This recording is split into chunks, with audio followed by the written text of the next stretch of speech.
মনে হয় কেউ বোঝে না আমাকে, এই সময় আপনি কি করবেন? 3টি গুরুত্বপূর্ণ টিপস আমি দিব। আপনি যদি একটি একটি করে প্র্যাকটিস করেন, দেখবেন আপনার ভিতরের যে ইন্টারনাল কনফ্লিক্ট সেটিকে বের করে নিতে আসতে পারবেন।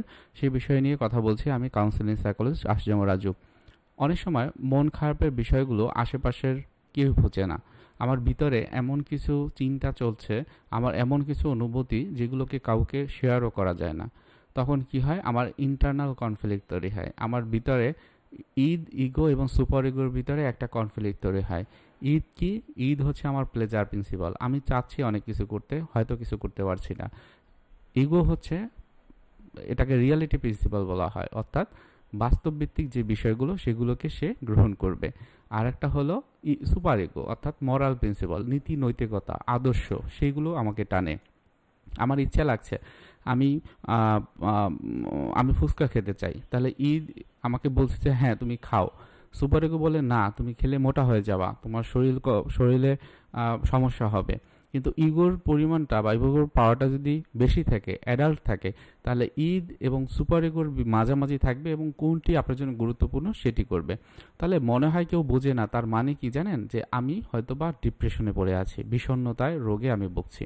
এখান থেকে বের হতে গেলে প্রথমেই আপনি যেটি করবেন, 3টা টিপসের আপনার নিজের অনুভূতিগুলো লিখে ফেলবেন। একটা খাতা কলম নেবেন, সেখানে আমার কোন সময়টাতে কী ধরনের অনুভূতি হচ্ছে সেগুলোকে লিখে ফেলবো।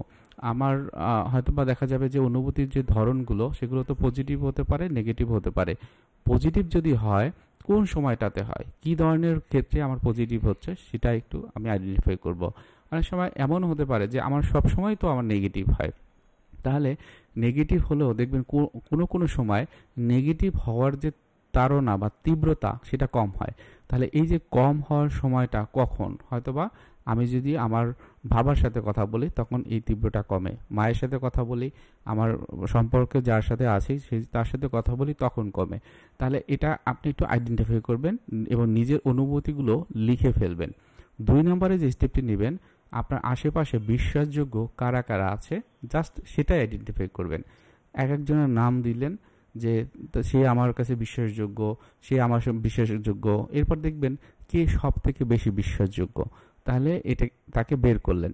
3 নম্বরে যেটি করবেন, ওই যে বিশ্বাসযোগ্য ব্যক্তি যে আপনার কথাগুলো কনফিডেন্সিয়াল রাখবে, গোপন রাখবে, আপনার না বলার কথা, আপনি যেটি বলেন যে আমাকে কেউ বুঝছে না, তাকে শেয়ার করবেন। শেয়ার করলে কি হবে? আপনার ভিতরে একটা হিলিং হবে।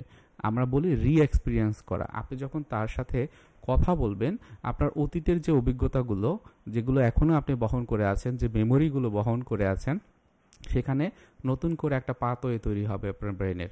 তখন দেখবেন এটা একটা হিলিং হবে এবং তার মাধ্যমে আপনার মনের যে অবস্থাটা সেটা পরিবর্তন হবে।